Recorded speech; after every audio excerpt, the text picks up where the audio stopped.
Hi, everyone, and welcome to the Songwriters on Process podcast. My name is Benno Papari, and since 2010, I've run the Songwriters on Process website, where you can find more than 200 conversations with songwriters about the creative process. I'm not here to talk about tour stories, band drama, how a band got its name, or favorite foods. My goal is to treat songwriters as writers, plain and simple. This is an intelligent conversation about the writing process between two writers. And today we have S.G. Goodman on the podcast. Goodman's latest album is called Teeth Marks. It is fantastic. Goodman is from Kentucky, and she was raised a farmer's daughter and studied philosophy in college. She went to Murray State. And so, you get someone who studied philosophy in college who writes and has to think about and ponder the big ideas, the meaning of existence, things like that, those big questions, what is life? And who has also spent a lot of time outside chopping wood, farming, gardening, the manual labor. Well, if you've ever done manual labor, you know that you've got a lot of time to think about things. And so what a great combination, right? Someone who studied philosophy, but who was raised and still likes to go outside and do those things, the manual labor, the chopping of the wood, the gardening, things like that. That is ripe. That to me is the perfect time. It's the perfect time for crafting great lyrics. And that's my first impression listening back to this conversation, was that's really a great time. I mean, I think when I asked her, what her ritual is, she didn't go to, it's not the time of day, it's not being inside, it's those moments when I'm outside. And, she mentioned, I think, on tour, she misses those moments. She can't wait to get back. The creating doesn't happen on tour. It doesn't happen in the house. It happens outside. So that's the one thing. The other thing, and this is towards the end of the interview, where she talks about that she has been diagnosed with obsessive-compulsive disorder. Now, to be clear, this is not someone, and it drives me crazy when people say this. They say, I have ADD, or I have ADHD, or I have OCD. And people say that in this flippant way. That's always my big pet peeve, is don't say that unless you have a diagnosis. I think that lessens really that issue for people. And I have family members who have both of those. Really lessens the impact that has on people who have a legitimate diagnosis. So she actually does. Point here is that having OCD meant writing lyrics could be very challenging. Specifically, she said that it meant that it was almost impossible to finish a song because she was always editing. She always had to edit, and it was never finished. And it was almost, it seemed to be an impediment to the process. I mean, if you always think that a song is never finished, then you're never going to be ready to just set it aside and let it go. And I said, how did you finally get to that point where you could let those songs go? And she has a friend who said something very simple. And her friend said to her, have you asked yourself, have you said everything you want to say? And when Goodman's friend told her that, it really changed how she approached songwriting. And that's her litmus test now, is when she gets to a song, and if she said everything she wants to say, that's how she knows. But until her friend told her that, it sounded like it was almost an agonizing process of knowing when a song was finished. So anyway, I'm a big fan of S.G. Goodman, and this is, like I said, Teeth Marks, her new album is fantastic, and I'd love this conversation. So with that, here is my interview with S.G. Goodman. So first thing I always start with is, outside of songwriting, do you do other types of writing, whether it's journaling, creative writing, anything like that? Or are the words just strictly songs? No, I definitely do not do poetry. That was definitely kind of the subject I struggled with. I never really took the forms very seriously. So I'm a little bit pretentious with poetry, and just know that I'm not good enough to do that. But I do like to dabble in short stories. And that's kind of was my focus when I was a student, and honestly, like something that I try to continue to do. And I kind of see, songs a little bit in the same way, especially just how I look at characters and things, and writing and scene. But yeah, so I would say short stories are a second love. So do those, I hear that sometimes, do those things ever turn into songs? I guess, how do you, this, when songwriters, I ask, and I get that response, I guess my follow-up is, how do you decide whether something is a short story, whether it's a song? Do those short stories then become songs or vice versa? Is there any overlap, I guess, is my question.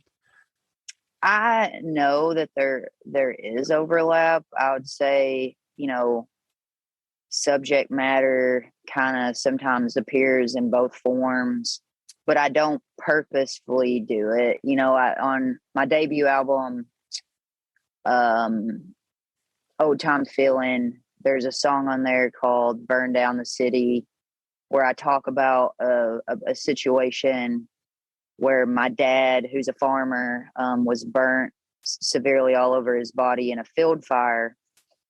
And, around the same time I started writing a short story, and the first line is, I went through a phase of setting other people's hair on fire. So like like where that story kind of is going, and maybe that memory of that image, it seems like it's appearing in both forms, but I don't purposefully do it. But I would say a lot of my beliefs about both mediums cross, Yeah. my tactics, I guess, and ways I treat both of them. Mm-hmm. Do you, Oh, go ahead. Yeah, go ahead. Well, I was just going to say, I think for me, songwriting is much easier than writing a short story, for sure. So that surprises me. That's not the answer. I often, when people do those things, both of those, often they say, well, songwriting is harder because you only have 3 minutes, and the exactness, the precision, you just don't have a lot of space to play with. So why is it easier for you? Well, because of that, it's just shorter. I was trained, and my writing mentor is a man named Delray Phillips, who is a short story writer, Pulitzer Prize nominee. He wrote a really wonderful piece called, or compilation of short stories called My People's Waltz. And so he was, and still is, like a writing mentor of mine. And the way he would go about a story is, he said, the line you just wrote will inform the next one.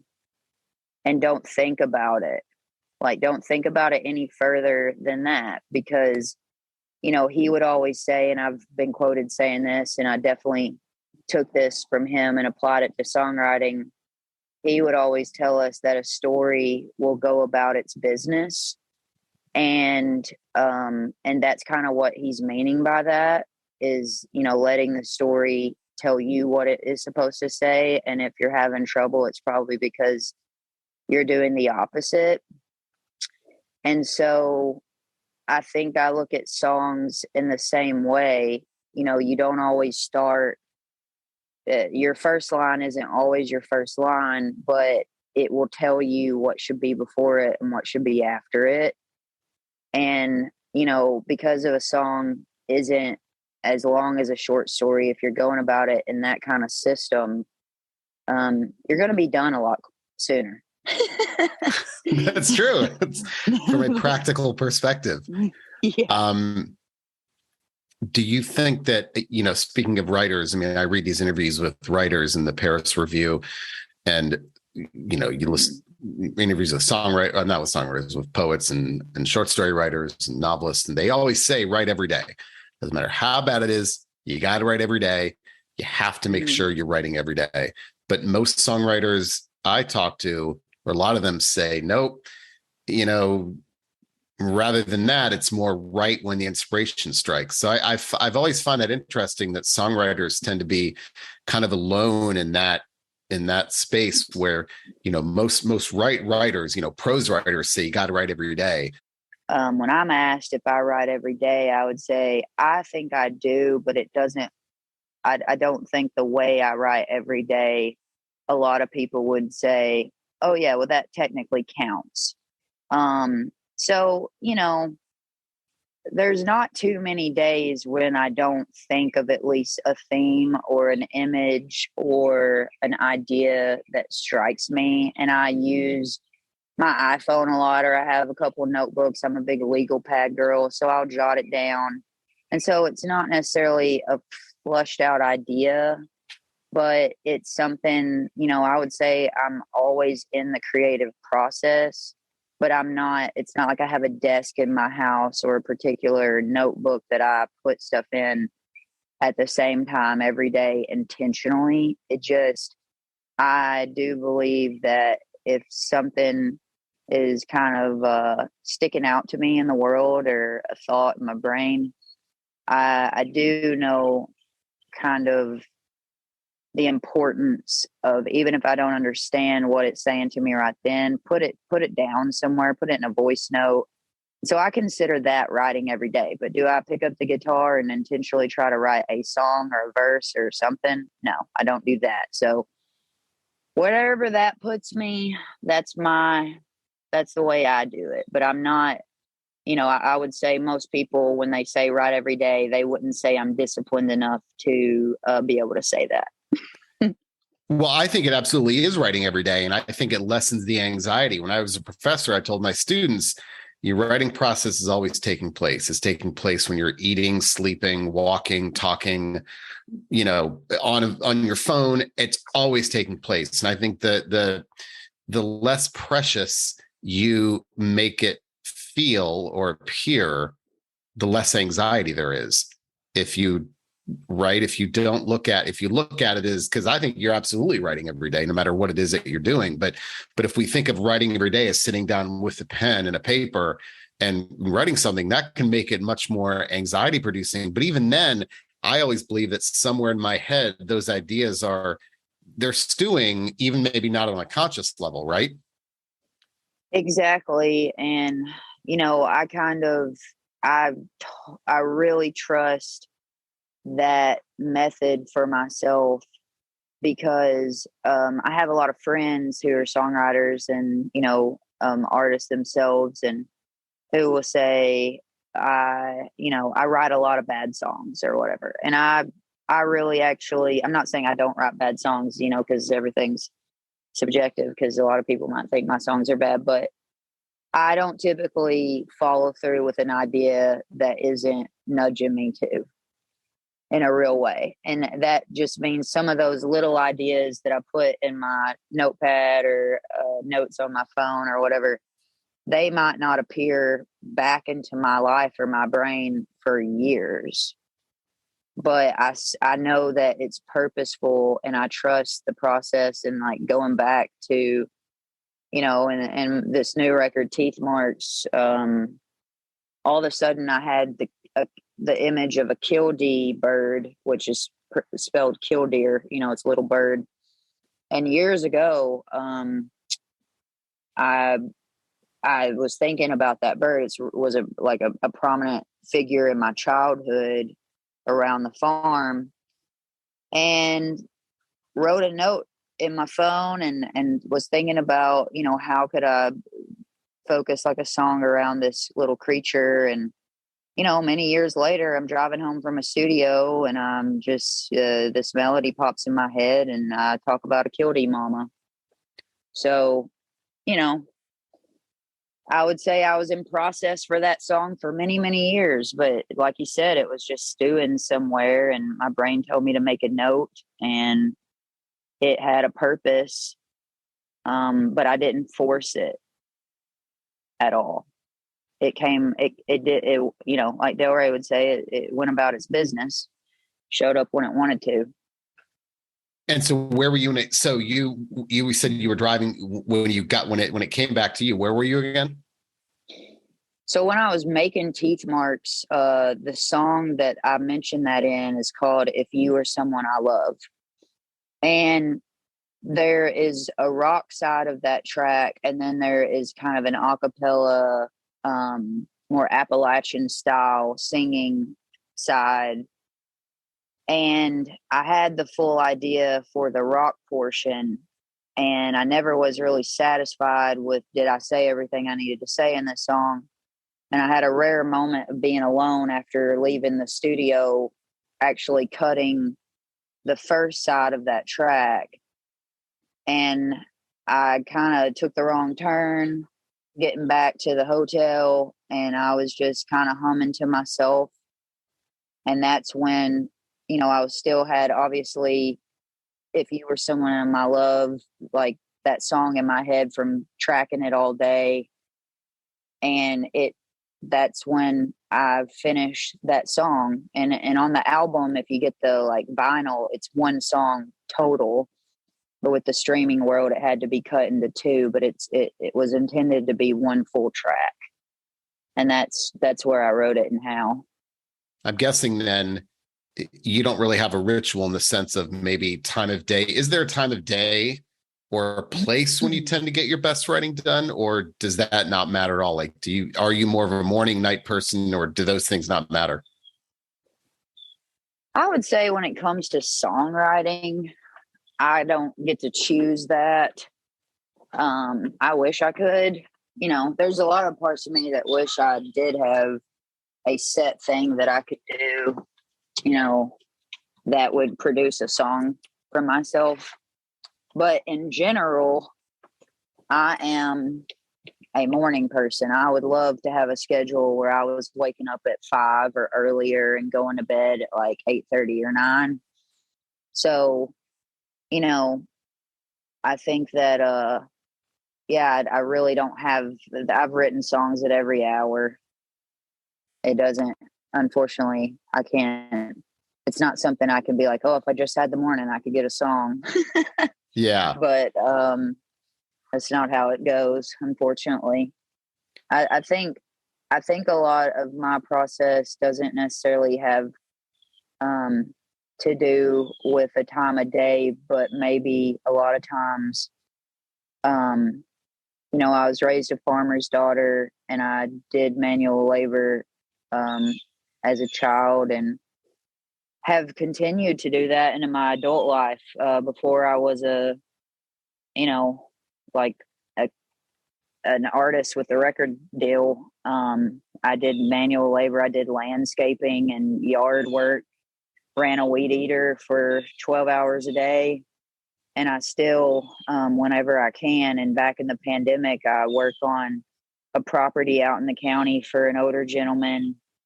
And so I'm always, in that type of work, I guess, because I learned how to do this as a child. I feel like that's where I naturally am most creative, because I learned how to do that to keep myself entertained as a child, when I was made to do like different things around the farm that, that wasn't looked at as playing as a child. Yeah. So now as an adult, I think it's so important for my process to be working with my hands. And even, at certain points around college, and even after, I've worked some restaurant jobs. And I always, in the restaurant world, and pretty much any time, especially with manual labor jobs, you get to be kind of by yourself in your head if you have the right job within it. Like as a line cook or something, or the cook in the back, I didn't have to interact with people. I could just kind of zone out, do my task, and nobody could tell me what I was thinking about. Same thing with running a weed eater, being on a lawnmower for, 12 hours a day. You were really free to be wherever you wanted or think about whatever you wanted in a real way because you weren't burdened with having to interact with other people. And now I feel like I have gotten into the habit where that is almost necessary for me for something to unlock in me and be able to really process and things to appear to me, which is, you know, good and bad because in this year in particular, I haven't been home enough to work on the farm very much. And, I get I get a little off time, hopefully in December and January. And I'm really looking forward to going and, cutting trees and working out in the woods and clearing the garden for the winter and stuff, just really to get back in touch with that side of myself. So I was going to ask you this question anyway, because what you're talking about is something I hear very often from songwriters, that mundane activities are a great source of inspiration. So I think there's a couple things. Like Yola told me Yola and Emily Scott Robinson both told me they get song ideas when they're vacuuming. But I've heard, and others, I think there's someone else too. I've heard gardening. And I've heard things like ironing, folding clothes, all these, mundane, chopping vegetables. Someone told me once. Now that really shouldn't be a mundane activity when you're chopping vegetables, but still, it's more of the accessing the subconscious when your brain is doing a mundane activity, and so I do hear that a lot, and I think that is important to know, at least, as a creative person. I know there's certain things when I do mundane activities, I do find I get ideas, but I do hear that a lot. It's funny you say that because, people say that they'll just be doing something, and some people say it's the rhythm or whatever it is that they're doing, they actually get melodic ideas. But I do hear that a lot. And the gardening comes up a lot, and it's whether it's the mundane activity that allows you to access the subconscious. That's something I hear quite often. Yeah, I'm not really sure what it does. If it's just like, for me, man, I wish songs would come when I was doing something easy like vacuuming the floor. That'd be good. I feel like I need more like like a stack of wood to do, which is like, physically taxing. But yeah, it's there is something to that for me, and it makes I'm trying to find a balance or to see how possible it is for me to write while I am not doing those types of activities, like being on tour. And I have maybe, like I said earlier, I will write on tour in the way that I talked about earlier, just little tidbits and stuff. But I'm not finishing a song out there.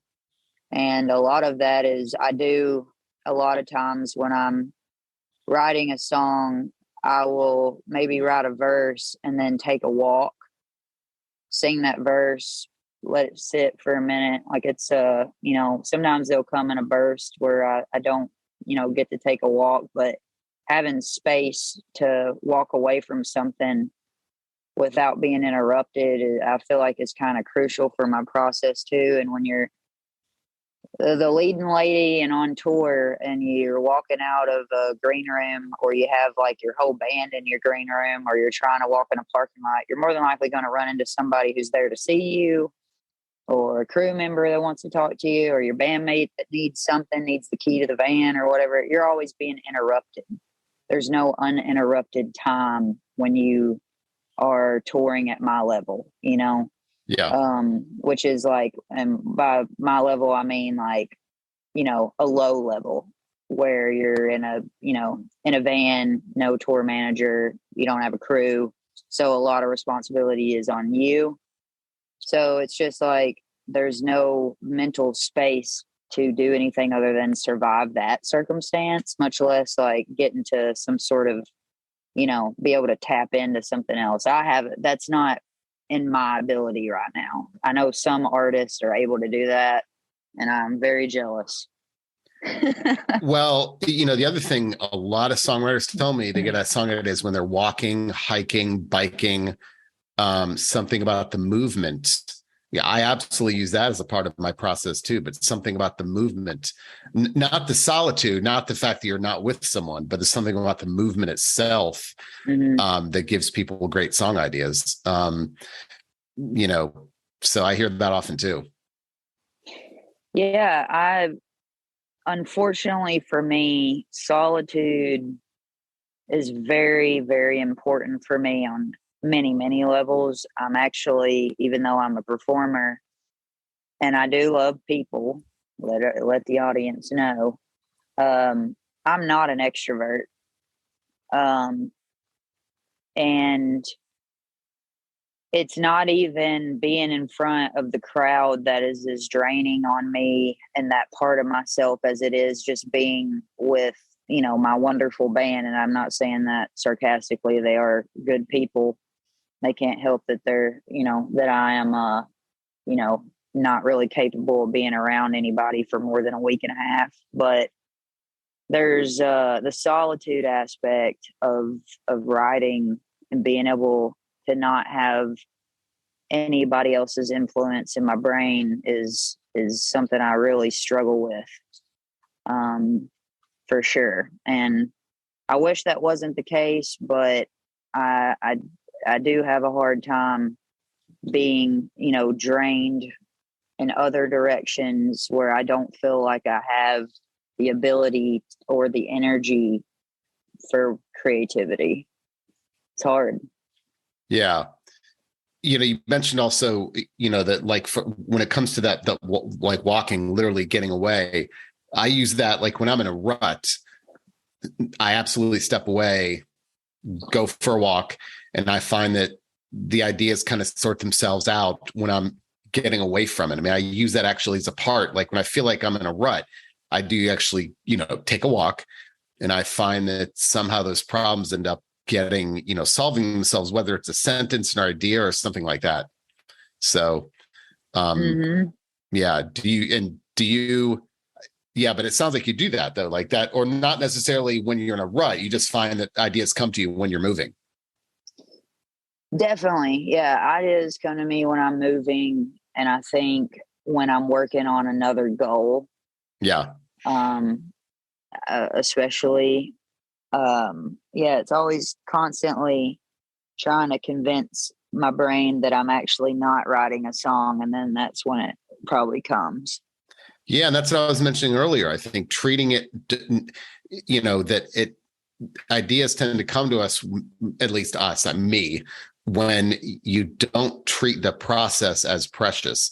One songwriter told me that he likes to write on things, anything other than paper and like legal pads, writing things on the back of like utility bills or something that makes it look like, oh, I'm not writing a song. I'm just kind of like writing ideas down and making it, that puts less pressure on him and then makes the process easier. Yeah, I don't, the problem is with me with that, I try my best not to do that because I'll lose it. If I have any superpower in the world, it's to lose everything close to me. But so I do try to make sure, the phone, as unromantic as it is, I do use it as it's probably my biggest tool because unfortunately with my job, I have to be pretty strapped to it. So it's a tool that's always kind of accessible to me to throw in a note or if I'm too lazy to like type it out or something, I can just hit voice record and it's there. Now I'm in ways I'm an organized person, in other ways I'm highly not. And so I have only about over 600 voice notes that none of them have titles. So luckily my brain can remember around oh, I think last February, I came up with this melody. Was it in 2018 or 2020? Let's go back to February and go through 70 voice notes and track it down. But, so I don't think it would be a good idea for me to write on a receipt. That idea would be lost forever. I can't even keep up with, my keys or backpacks or anything, really. This is such a common conversation that I have when songwriters tell me that they have hundreds of voice memos. And my next question is, are you telling me I'm not unique? Well, no. No. What I'm telling you, this is the voice memo thing is common, but I don't understand. And then I go, is there any organization to this whatsoever? Like, do you really? Is it? Oh my gosh, where's that? And it's nothing more than where's that voice memo? And there's no titles. And I'm like, doesn't that drive you crazy that you don't? And some of them say, well, like I put a title on it that tells me that it's serious. But I go, so all you do is if you're looking for that melody, you're just scrolling through and going and listening to and going, that's the one. But there is no there's no organizing principle to those 600 memos. They're just there. And if you have to go to find something, you just have to go back to each one. Pretty much like sometimes I will put a title like every once in a while. And then, but it might signify like that. I might think like, okay, I did title this one song. I think it was this, but 3 voice notes down is what I'm looking for from that title. Or like if you were someone I love, a lot of people don't know this, but I probably have an early voice note from 2017 on my phone right now that will show me,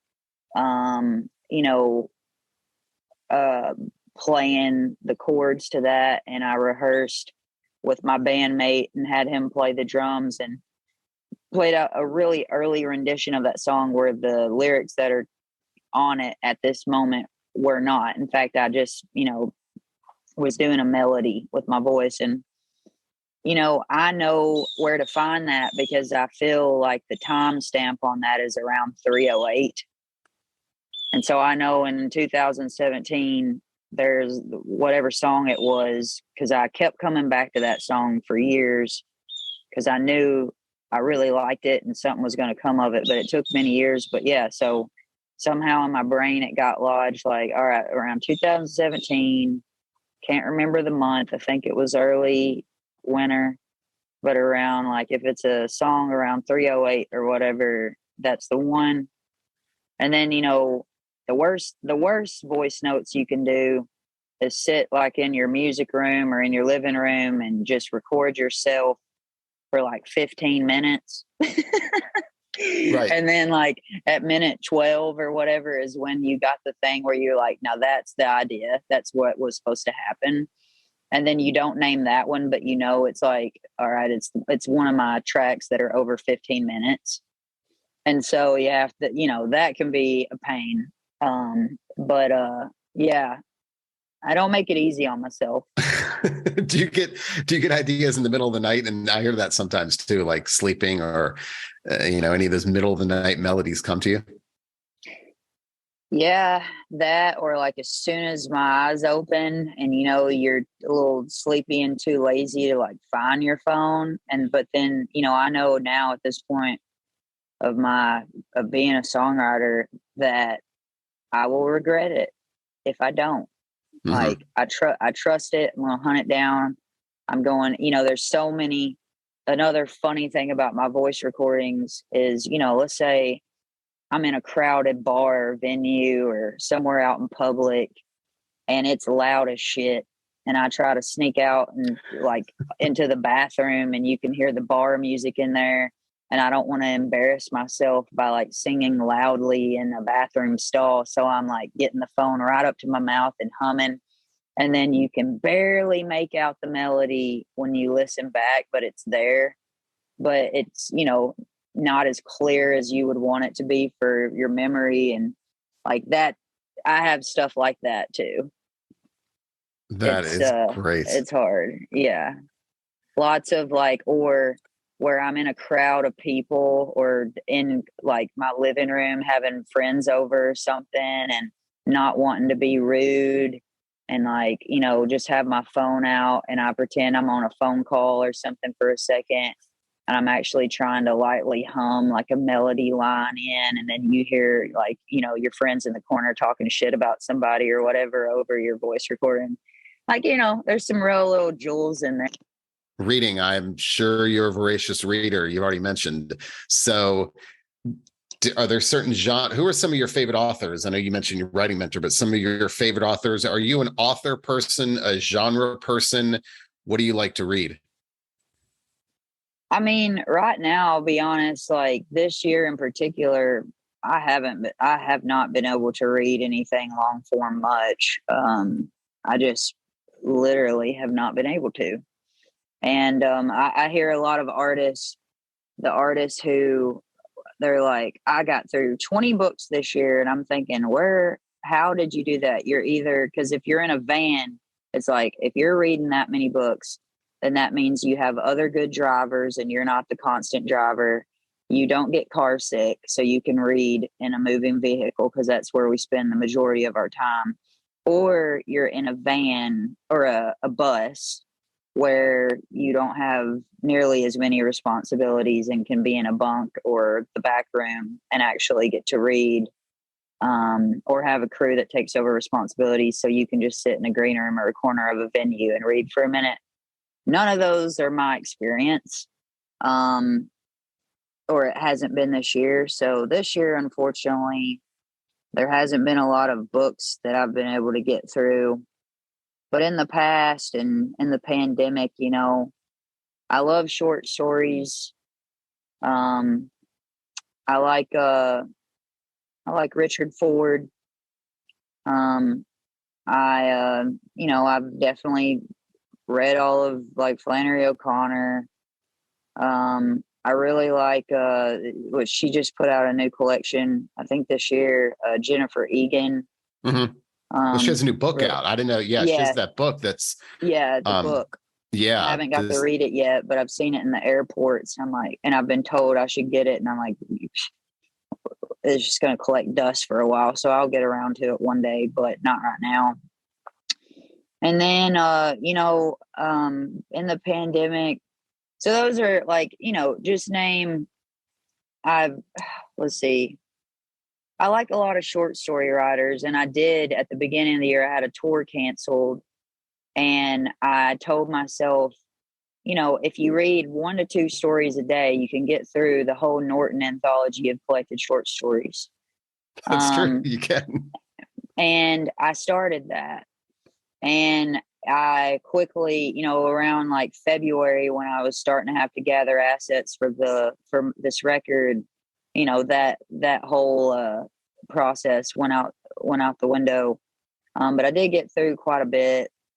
And but back in the pandemic, you know, aside from short stories, I still do read philosophy, and I was reading a lot of Simone Weil, and I'd never really read her material before, but she was one of my philosophy mentors. You know, just someone she really connected with and encouraged me to read her, and I happened to inherit all of my philosophy mentors' library. So I read a lot of Simone Weil and Thomas Merton. You know, it was pretty funny reading Thomas Merton's On Solitude, you know, in the pandemic. Right. But yeah, so it just kind of depends. I mean, I try to also remember that reading, I don't have to be so like academic about it, which was, I think, something that took me a while to get out of when I got out of college, that I could actually just read for fun and didn't have to use it as like this, you know, kind of more like academic practice. And so I did recently buy this book from a record, because of a recommendation for a friend, and I can't remember the author's name, and I clearly haven't gotten too far into it, but it's called Gut. And it's just literally about like every process about your gut, and it's illustrated too. It has illustrations in it, and it's really well written, very funny, and super informative. And so that's kind of like a fun little book that I've been going back and forth to. So, but I do know. Go ahead. Go ahead. Sorry. Well, I was going to make mention, I have obsessive compulsive disorder, and diagnosed, medicated, not just like, oh yeah, I'm OCD. Yeah. It's like, no, I have obsessive compulsive disorder. So for many, many years, I had a tick where I did not believe that I could ever start a book until one was finished. Like, it was just like a taboo thing in my brain that I created, and I finally have worked through that. So I have, a few books going. And I think that also, in an odd way, is really how I do songwriting too.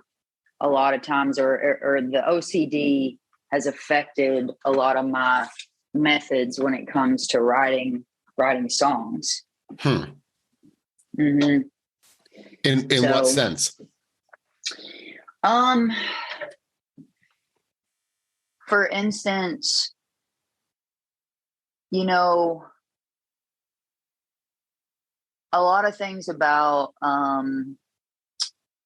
like obsessive compulsive disorder, like you have the obsession and compulsion typically comes to try to deal with the anxiety around the obsession. So I can edit something to death, like in a real extreme way, to where even if I have a song that's finished, my brain might tell me for many, many years, like, it's not. And so I'll tweak and tweak and tweak and tweak and tweak. And it can be really exhausting. And so I've had to, really lean into some therapy practices to say, this is representing like one moment of time when you're recording in a studio, and that's okay. And it's okay if given another 10 years, it would have been something different and possibly better. It's okay to let things go. So do you, in that editing, then is there a moment where you say, I'm going to let this go? When do you know to let it go?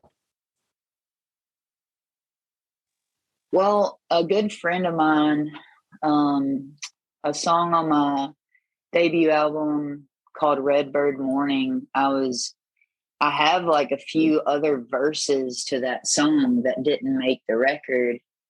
And I was showing it to her, and like they were all good verses, but they weren't adding anything to the song. And she just asked me a really simple question that I think has really helped with that compulsion to keep going and provide more options, which was, have you said everything you need to say? And I think that has helped me, be able to kind of put an end to the editing on certain songs and in certain like things with the studio situation of the actual performance that I wasn't before. And that's got to be difficult because, I mean, you listen to writers, and writers say a piece of writing is never done, right? I mean, we can always improve upon it, but I like that idea that, have you said everything? It's a very simple, right? Sometimes it's not more complicated. Simple. Yeah. I mean, it's not more. Yeah. Sorry about that. I was going to say, yeah, it's not more complicated than that. It's a very simple idea. And also, it doesn't mean that what you just said isn't true. Writing can also not ever be done. Like, that's logical and possible, but it's not, it's not feasible. Yeah. If you want to produce work, And so I think that helps you find a balance of saying, like, I can tell my brain, Yes, it's possible that if I would have set on this song or continued writing verses in another world, this could have been a different thing. But it's okay that it's this thing right now. Yep. I can be satisfied there. And that's it for the latest episode of Songwriters on Process. Don't forget, you can find all of my interviews with over 200 songwriters on my Songwriters on Process website at songwritersonprocess.com, going all the way back to 2010. You can read them, watch them, or listen to them. So until next time, thanks for listening.